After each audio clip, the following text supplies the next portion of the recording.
99,000 یعنی صرف نواب شاہ کے ہسپتالوں کو ایک سال میں مفت علاج کے لیے 6 ارب روپے دیے گئے ہیں، اور یہاں کے ہسپتالوں کا حال یہ ہے آپریشن تھیٹر میں کوئی مریض لیٹنے کے لیے تیار نہیں، بدبو سے مر جاتا ہے۔ 6 ارب کی بجٹ کہاں گئی کہ سٹی اسکین کی مشین نہیں چل رہی، MRI کی مشین نہیں چل رہی،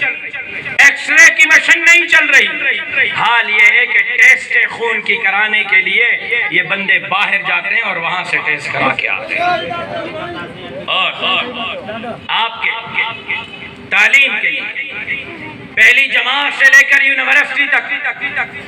primary, middle, higher, colleges, universities کے لیے کہتے ہیں ہم نے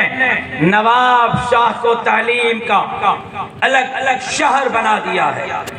یونیورسٹیوں کا شہر بنا دیا ہے، اسکولوں کا شہر بنا دیا ہے۔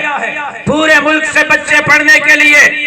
اچھی تعلیم حاصل کرنے کے لیے نواب شاہ میں آتے ہیں۔ سندھ کا حال یہ ہے کہ سندھ میں 60 لاکھ بچے تعلیم سے محروم ہیں، اسکول سے باہر